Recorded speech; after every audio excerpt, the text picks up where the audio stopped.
Hello everyone, this is Mr. Informal back with my thoughts, analysis, and rant.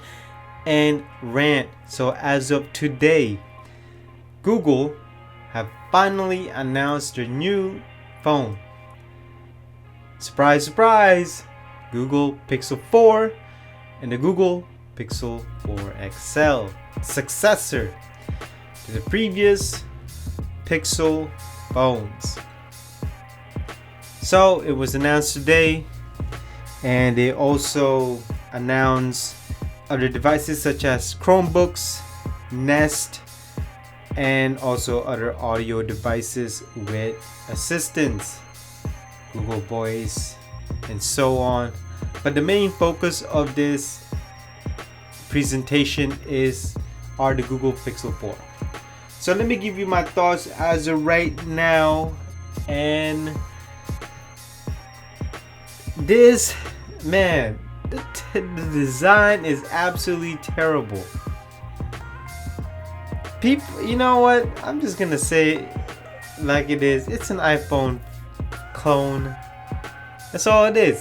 It's an iPhone clone. And when it comes to specs, nothing groundbreaking. They only bump it up to make it relevant, to at least make it compete. But does it compete other than the camera? See, I've always think that smartphones nowadays are great, and they always say, oh, this better, it's been awarded, and so on. But today's camera, especially the flagship camera, the differences are so small that it's hard to tell. So as usual, let's get on with the specs, okay? So Google Pixel 4 and Google Pixel XL.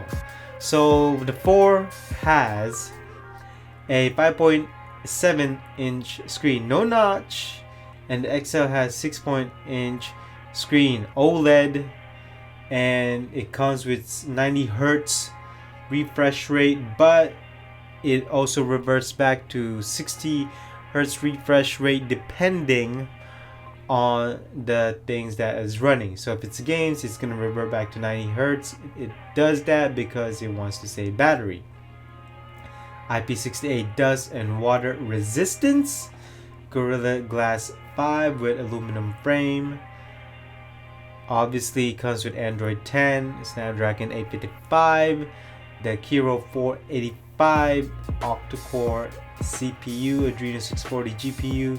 The base storage is 64 gigs, comes with 6 gigs of RAM, and the highest storage is 128 gigs with 6 gigs of RAM. That means there's no 8 gig version. So for the camera, 2 in the back and 1 in the front. 12.2 megapixels f1.7, 28mm, that's the wide. Phase detect OIS, and the second one 16 megapixels, 45mm telephoto. Phase detect with OIS, and it comes with 2x optical zoom, whatever that means. And then the video is 4K at 30, 1080 at 30, 60 120, and then 1080 at 30. So both of them have those cameras. And so for the front, it comes with 8 megapixels, no OIS, no autofocus, just 22mm wide. And the video is 1080 with 30 frames per second.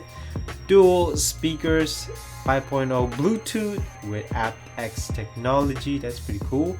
Wi-Fi, no headphone jack, 3.1 USB Type-C, Face ID. So the battery capacity is, the 4 has 2800 while the XL has 3700. That's a big huge difference. That's almost 1000 milliamps difference right there. Fast charging 18 watts, and then it comes with Qi wireless charging. So the colors are clearly white, just black, and also orange, which is the new color. The prices are $700 to $800 depending on the storage that you got. Maybe $700 to $900 depending on the states you are. So it could be around there. So certainly cheaper than the iPhones and also the Notes and also some of the Galaxy S10s and compared to the competition. And also it has face unlock in certain features. They expanded it more in the certain apps, and also air gestures, which reminds you of the Samsung Galaxy 3. We're going that far. And so those are the specs, okay?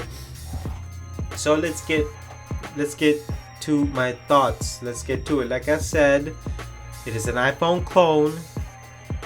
It just bumped the specs and did enough to make it relevant, to make it competitive.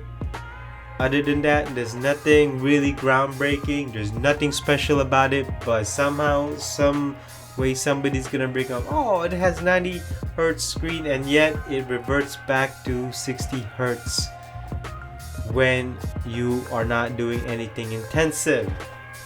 So what was the point of that? Comes with OLED.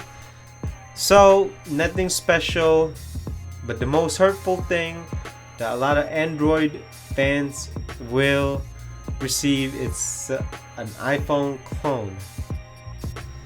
So let's get into the analysis. I've said it before and I've said it so many times.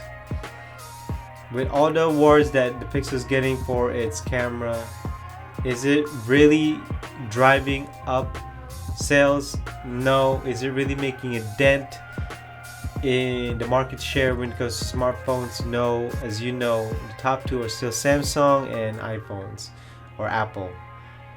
And so will that make a difference? Would the Pixel 4 and 4 XL make a difference in terms of the market share? No. When it comes to notoriety? No. When it comes to marketing? No. Again, the Google do not market these phones as well as Samsung. You can even say Motorola or even Apple. Not only that, the profits, well, maybe they'll make profits. I mean, the prices hasn't changed.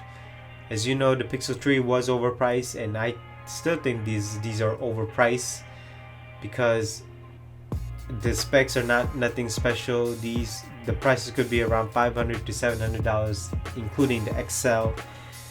And so when it comes to the macroeconomics, nothing will change. The Pixel will still stay its own lane. That's it. So let's get on to my rant here. And I got the list. So there is no headphone jack, and thus when it comes to the retail box, it does not come with a USB to headphone adapter. That is not cool. Number 2, I'm going to repeat it again. It looks like an iPhone. Looks like an iPhone 11 Pro. Number 3, again, what's with the 3 colors? Why 3 colors? Why not make it 4? Heck, make it 5. Why? Where's the blue? Where's the red? Where's the yellow? Seriously, why only 3? I've been banging on about this for so many times. And also orange, that looks more like coral. Number 4, 64 gigabytes of storage.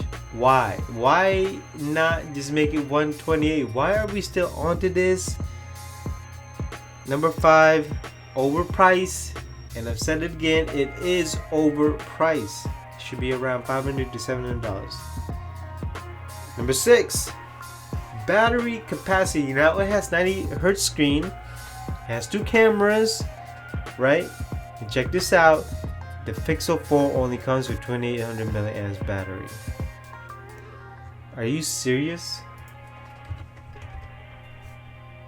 That's hurtful. I mean, the battery's not gonna last that long.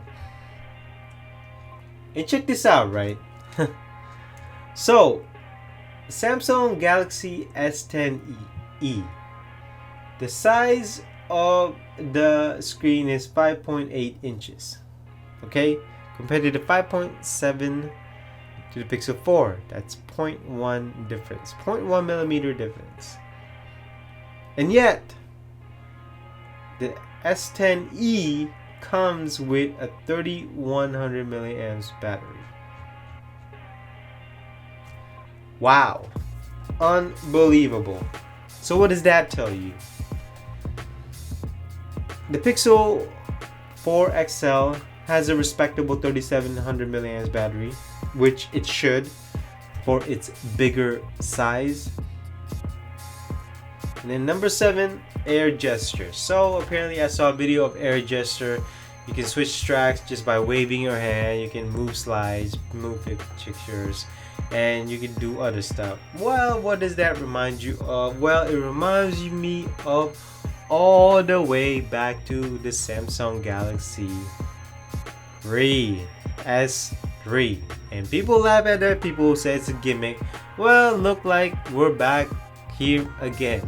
History is repeating itself again, and now people can say, oh, it's not a gimmick, it's actually useful. Well, it was useful in S3, people just didn't use it. So now, should I be asking people are gonna use air gestures now? Is that what it is? It's almost like a selective hearing, a selective whatever you want to call it. So those are my rant. It is a lot, and I'm sorry about that. So in conclusion, nothing has changed when it comes to the market leaders of smartphones. Samsung will still be there as second, and Apple will still be on top. Has Google Pixel made enough traction to gain new customers? I don't really know, but based on previous years, it looks like it hasn't. Will this make a difference? I don't know. But based on the specs and also its presentation, it did enough to make itself be relevant for maybe a month. And so that basically concludes my thoughts, analysis, and rant of the Google Pixel 4 and XL. And if you have any further comments, well, write it down and let me know. Now we'll see you next thoughts, analysis, and rant. Bye bye.